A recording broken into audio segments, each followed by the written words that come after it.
नमस्ते. नमस्ते. तुम्ही पुण्याहून आलाय, तुमचं जरा गाव नाव पत्ता थोडक्यात बोला की. माझं नाव राजेंद्र शिवरकर, गाव तामनवाडी, तालुका दौंड, जिल्हा पुणे. साहेब तुम्ही आता माझ्यासोबत हरियाणाला आलाय. तुम्ही 2 वर्षापूर्वी आमच्या गावात आला होता रेंदाळमध्ये. हो हो. तिथून बघून तुम्हाला बरं वाटल्यानंतर तुम्ही आज गोठा बांधलाय. किती म्हशींचा गोठा बांधलाय? जो 60 म्हशींचा गोठा 60 म्हशींचा गोठा आता बांधलेला आहे. बांधलेला आहे. हां हां. कोणत्या ठिकाणी बांधलाय तो? गोरे गोरेंदी. म्हणजे उरळीकांची म्हशी आहे. दौंड तालुका. दौंड तालुक्यात येतो.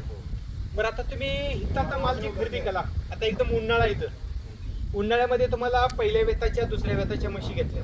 हो. तर पहिल्या दुसऱ्या वेताची म्हस जी आहे ती पहिल्या वेताच्या काय रेटला तुम्हाला इथं मिळाली जागेवर कमीत कमी? तीन तसे आहेत, पण मला 1,17,000, 1,18,000 या हिशोबाने मिळाले. हां. आणि हाईट तुम्ही 20 लिटरची म्हस घेतलाय, ती काय रेटला बसली? 20 लिटरची म्हैस दुसऱ्या वेताची 1,67,000ला बसली. म्हणजे सरासरी तुम्ही 1,17 पासून 1,67 पर्यंत हा म्हशी खरेदी केलाय. ह्यात तुम्ही समाधानी आहात काय? हो, एकदम अगदी म्हणजे स्वतः हजार समोर समक्ष पारख करून चॉईस करून. म्हणजे तुम्ही डायरेक्ट तुमच्या शेतकऱ्यांचे तुमच्याशी व्यवहार तिथं झाला.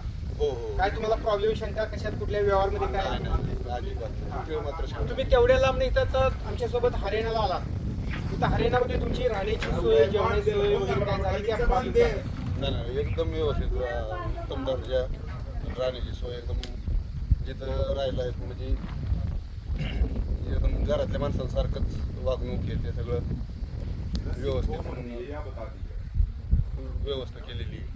आता आमच्या महाराष्ट्रातल्या शेतकऱ्यांनी, कर्नाटकच्या शेतकऱ्यांनी आमच्याबद्दल काय सल्ला देऊ शकतात? एक हनुमान डेअरी प्रभाकर पाटील या नावावर तुम्हाला काय वाटते? एक खात्रीशीर म्हैस मिळण्याचं ठिकाण आणि उत्तम दर्जाचे क्वालिटीचे म्हशी तुम्हाला मिळणार पाहिजे. आणि जरी तुम्ही जागेवर त्यांच्या इथून कोल्हापूरमधून घेतल्या तरी चालते, आणि जरी समजा तुमची खात्री पटवण्यासाठी सरलमध्ये आला हरियाणाला तरी ती तुमच्या ह्याच्यावरती.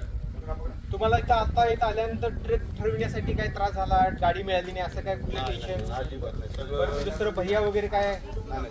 सगळी व्यवस्था म्हणजे. इथून पुढे 10 म्हशी घेतल्यानंतर सुद्धा तुम्हाला भैयाची बोली दिली आहे. हो हो.